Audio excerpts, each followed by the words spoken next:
आज हम लोग कुछ विशेष जानकारी हम लोग बटोर रहे हैं अपने बिहार के बारे में।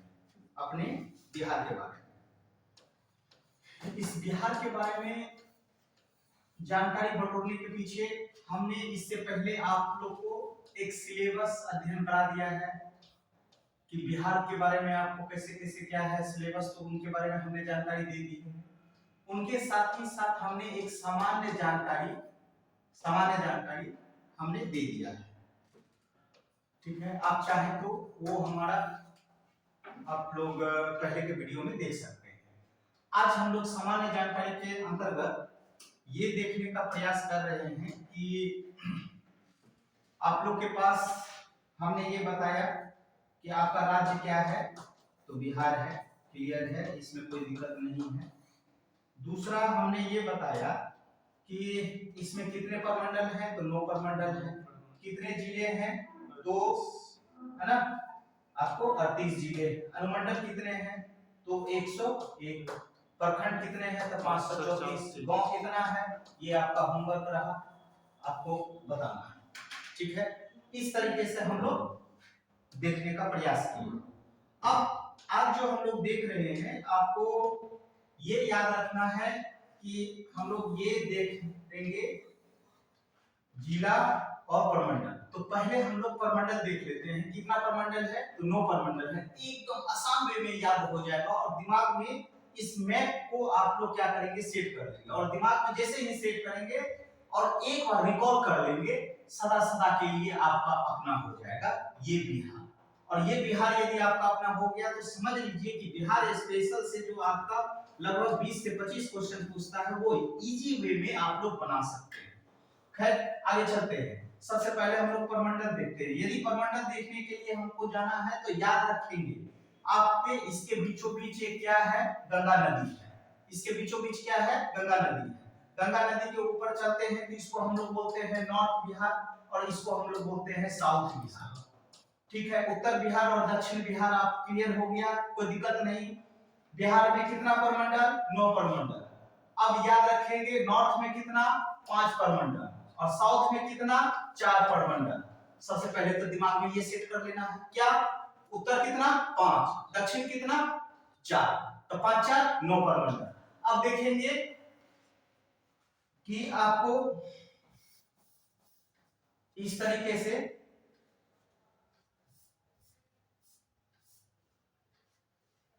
कि ये हमारा जो है इसमें 5 प्रमंडल कौन कौन सा है, तो ये देख लेते हैं हम लोग। नंबर 1 ये देखिए, ये जो हमारा गंगा नदी गया है तो इसके अलावा एक हमारा हो गया नंबर 1 एक प्रमंडल। ठीक है, दूसरा प्रमंडल ये आपका हो गया तीसरा प्रमंडल और ये आपका हो गया, अभी हम लोग सादे पे चल रहे हैं और फिर आपको हम लोग इस पे लेकर के आएंगे। ये आपका हो गया तीसरा प्रमंडल, चौथा प्रमंडल और ये हो गया 5। तो एक नंबर में ये कौन सा प्रमंडल हो गया, सारण। कौन सा प्रमंडल, सारण प्रमंडल। ये कौन सा प्रमंडल, तिरहुत प्रमंडल। ये कौन सा प्रमंडल, दरभंगा प्रमंडल। ये कौन सा प्रमंडल, कोसी प्रमंडल। और ये कौन सा प्रमंडल, पूर्णिया प्रमंडल। ठीक है, अब दिमाग में सेट कीजिए ऊपर कितना प्रमंडल, 5। कौन कौन सा, यदि आपको इधर हम लोग नॉर्थ लिए थे और इधर साउथ लिए थे तो इधर क्या होगा, वेस्ट होगा और इधर क्या होगा, ईस्ट होगा। अब यदि आपको कभी बीपीएससी इस तरीके से, अभी इनके प्रश्न पूछने की प्रवृत्ति भी हम बताएंगे कि कैसे कैसे ये प्रश्न पूछते हैं। अभी यहाँ पे हम लोग देखते हैं कि यदि हम लोग वेस्ट से ईस्ट चलते हैं तो सबसे पहले कौन सा प्रमंडल, सारण, उसके बाद तिरहुत, उसके बाद दरभंगा, उसके बाद कोसी, उसके बाद पूर्णिया। आसान हो गया याद करने में। कौन कौन सा, सारण, उसके बाद तिरहुत, उसके बाद दरभंगा, उसके बाद कोसी, उसके बाद पूर्णिया। सारण में चलते हैं तो कितना डिस्ट्रिक्ट, 3 डिस्ट्रिक्ट। तिरहुत में चलते हैं तो कितना डिस्ट्रिक्ट, तो 6 डिस्ट्रिक्ट। और दरभंगा में चलते हैं तो कितना डिस्ट्रिक्ट, 3 डिस्ट्रिक्ट। कोसी में कितना, 3 और पूर्णिया में कितना, 4। एकदम बिहार को आसान भाषा में समझ लीजिए। गंगा के ऊपर कितना, 5 प्रमंडल, लेकिन टोटल जिला कितना है, 38। 38 को डिवाइडिंग 2 से करेंगे तो 19 और 19 जिला गंगा के ऊपर, 19 जिला गंगा के नीचे।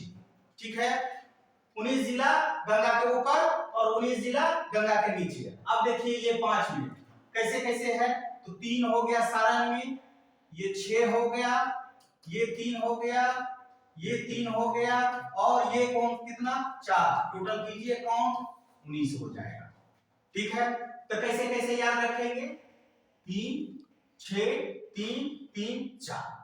ठीक है ना, आराम से आपका हो गया, जैसे 3 6 3 3 4, आराम से याद हो गया।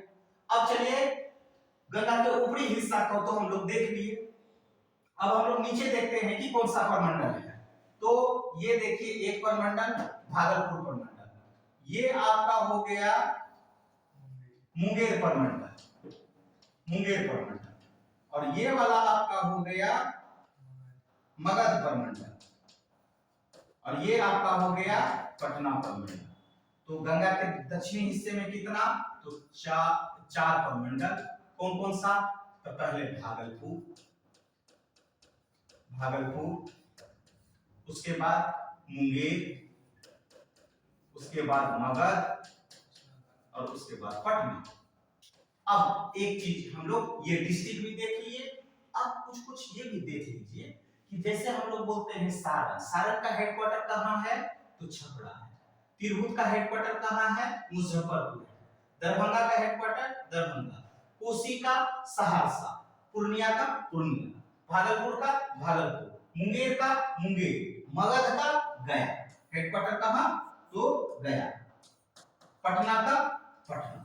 तो 3 ऐसे नाम हैं कि जिनका हेडक्वार्टर अलग, कौन कौन सा, सारण, तिरहुत और कोसी का, और सब उनके नाम पर ही उनका हेडक्वार्टर है। इतना परमंडल आपको हो गया।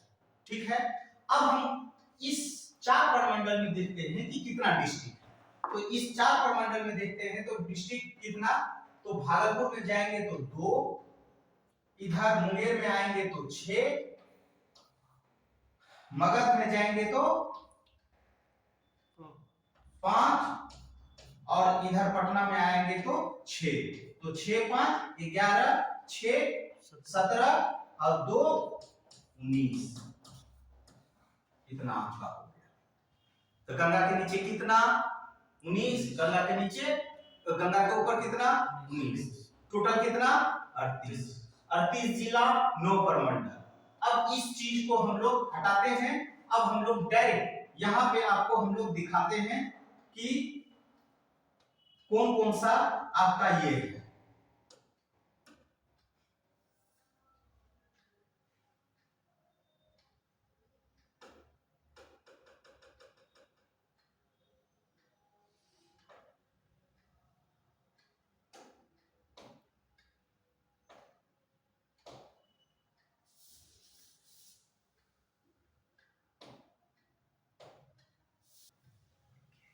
चलिए इधर आ जाते हैं। इधर आप लोग देख रहे हैं कि आपको याद रखना है कि गंगा नदी हमने यहाँ आपको बता दिया इस तरीके से, है ना, इस तरीके से गंगा नदी है। ठीक है ना, तो ये आपको ध्यान में रखना होगा। और उनके साथ ही साथ हमने ऊपर कितना आपको बताया, 5 परमंडल, और नीचे कितना बताया, 4 परमंडल। अब यहाँ पे आप गौर कीजिए, ठीक है, तो गौर करने वाली बात है कि एक परमंडल आपका ये हो गया नंबर 1, ठीक है, दूसरा परमंडल आपका ये हो गया, तीसरा परमंडल आपका ये हो गया, चौथा परमंडल आपका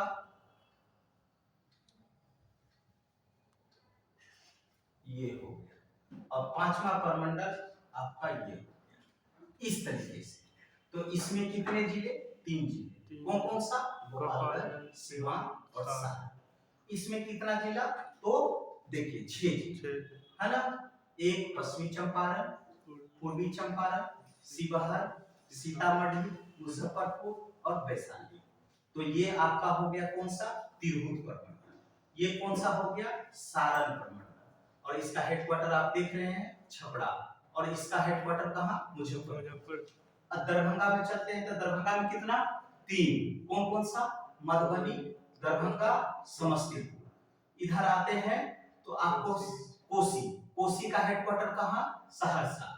सहरसा में चलते हैं तो 3 जिला, सुपौल, मधेपुरा और सहरसा। और यहाँ पूर्णिया में चलते हैं तो कितना जिला? 4, अररिया, किशनगंज, पूर्णिया और कटिहार। ठीक है, इस तरीके से देखिए तो आपका 19 हो गया। ठीक है, अब नेक्स्ट हम लोग ये देखते हैं कि नीचे आते हैं तो ये देखिए भागलपुर। ठीक है, ये 2 जिला हो गया। उसके बाद ये मुंगेर वाला देखिएगा, मुंगेर में 2 जिले ऐसे हैं जो आपको गंगा के उस बगल में, अर्थात ये खगड़िया और बेगूसराय आपको मुंगेर प्रमंडल में है, लेकिन गंगा के उत्तरी हिस्से में है। ये खगड़िया, बेगूसराय, लखीसराय, मुंगेर, जमुई और शेखपुरा, इतना आपका क्या हो गया? मुंगेर प्रमंडल में। अभी मुंगेर प्रमंडल में हमने बताया था 6, कौन कौन सा? खगड़िया, बेगूसराय, मुंगेर, लखीसराय, शेखपुरा और जमुई। ये 6 आपका चला गया किधर? मुंगेर प्रमंडल में। अब आते हैं हम लोग किसमें? तो मगध। मगध का हेडक्वार्टर कहाँ? गया। ठीक है, मगध का हेडक्वार्टर कहाँ? गया। याद रखिएगा प्रमंडल में 3 प्रमंडल ऐसा है जो ऊपर में नाम उसका हेडक्वार्टर अलग है, जैसे सारंग का, तिरहुत का और कोसी का, और नीचे क्या है? भागलपुर अपने नाम के अनुसार है, मुंगेर भी है और पटना भी है, लेकिन मगध का हेडक्वार्टर कहाँ है? गया है। तो दक्षिणी तरफ में याद रखेंगे मगध का हेडक्वार्टर कहाँ? गया। क्लियर है? चलिए अब इसमें चलते हैं तो कौन कौन सा है बाबू? कितना जिला है? तो 5 जिला है। कौन कौन सा? नवादा, नालंदा, जहानाबाद, गया और अरवल। अरवल ये आपका क्या हाथ चला गया? तो मुंगेर। पटना में आते हैं तो कितना है? तो 6। ठीक है, पटना, आरा जिसे हम लोग भोजपुर भी कहते हैं, बक्सर, भभुआ, रोहतास और औरंगाबाद, ये 6 जिला ऐसा है जो आपको कहाँ है? तो पटना प्रमंडल में है। किसमें है? तो पटना प्रमंडल में। ये दिमाग में सेट हो गया। अब हम लोग चलते हैं कहां? तो नेक्स्ट हम लोग चलते हैं। अब यहां पे याद रखेंगे आप लोग,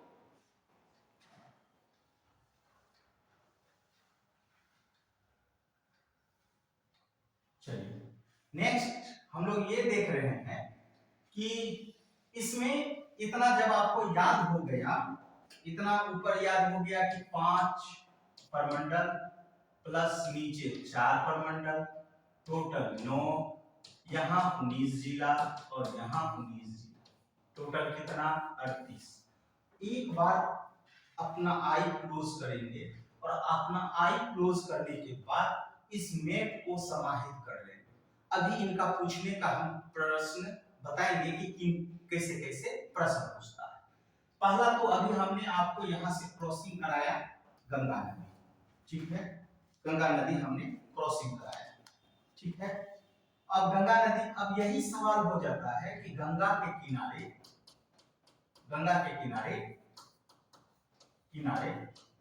कितने जिले हैं? ये आप खोजेंगे, टोटल आप जाएंगे तो 12 जिला मिलेगा। फिर इसका आप लोग लंबाई क्रम भी देखेंगे,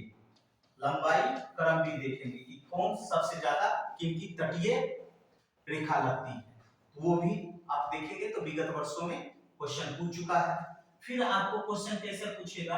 इनमें से कौन सा प्रमंडल है जिसकी सीमा गंगा से नहीं लगती है या गंगा से लगती है?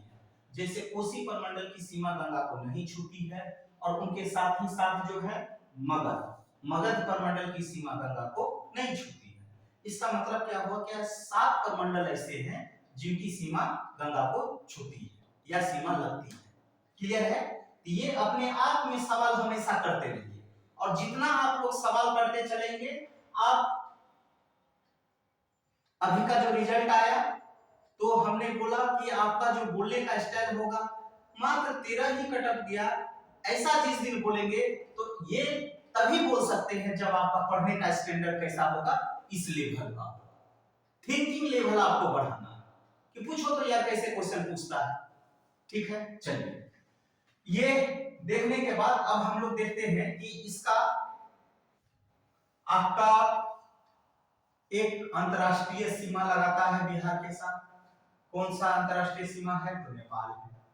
राज्य के साथ यदि देखते हैं तो नीचे आपका झारखंड, इधर उत्तर प्रदेश और इधर पश्चिम बंगाल। ये तीनों आपको इंपॉर्टेंट हो गया।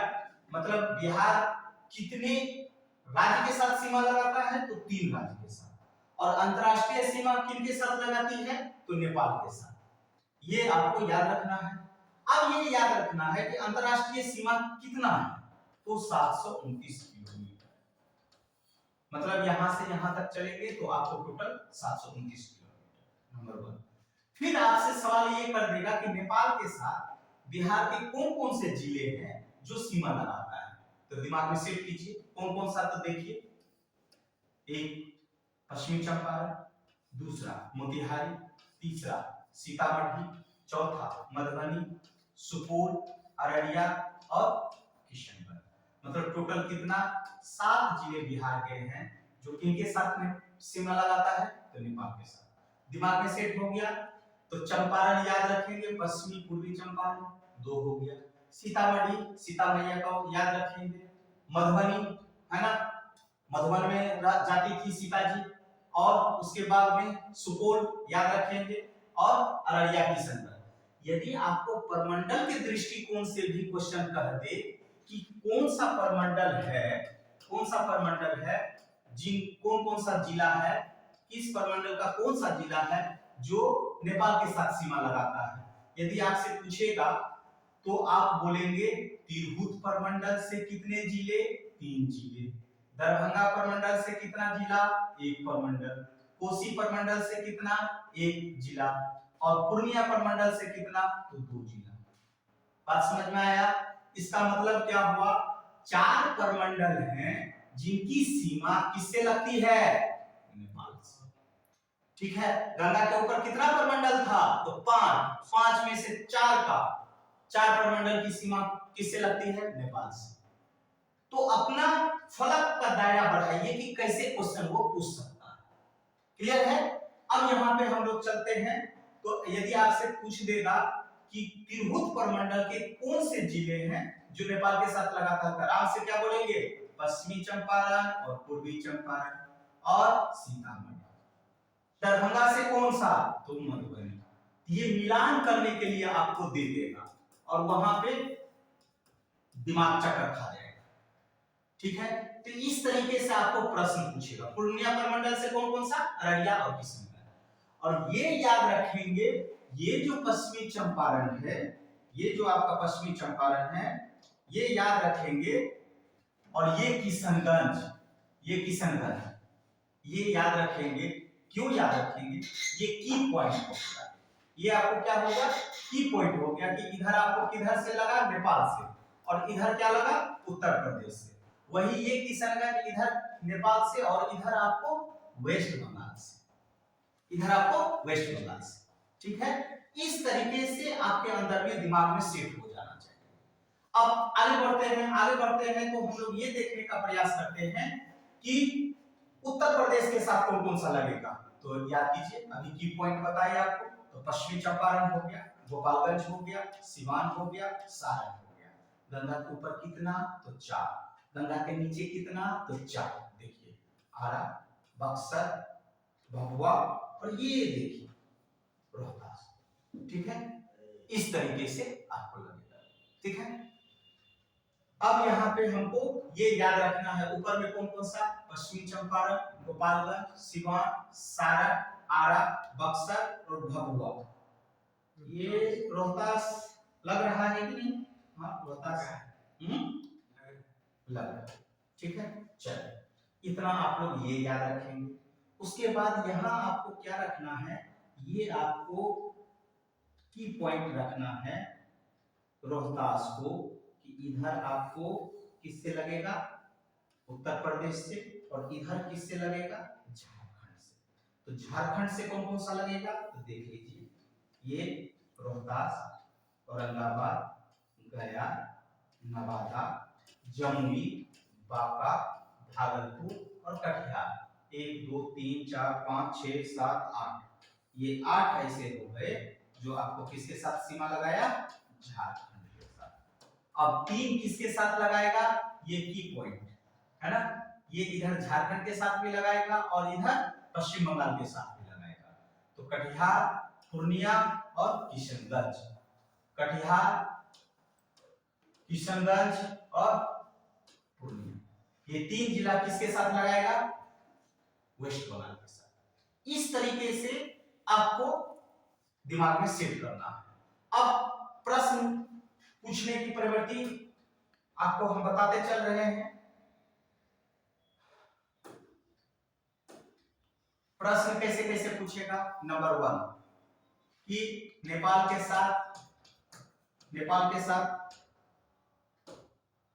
साथ बिहार के कितने जिले सीमा बनाते हैं, ठीक है।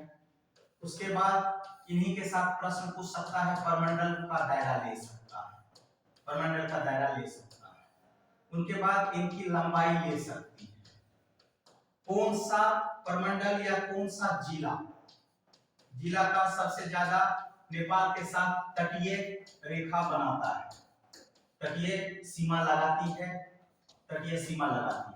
ये प्रश्न पूछने की प्रवृत्ति हो गई। किनके साथ, नेपाल के साथ। कौन कौन सा प्रश्न पूछने का, तो बिहार के कितने परमंडल या जिले हैं जो सीमा लगाती है, लंबाई भी याद रखेंगे और उनके साथ कौन सा जिला का जो है क्रमबद्ध याद आप बना सकते हैं कि किनकी तटीय रेखा सबसे ज्यादा है, ठीक है।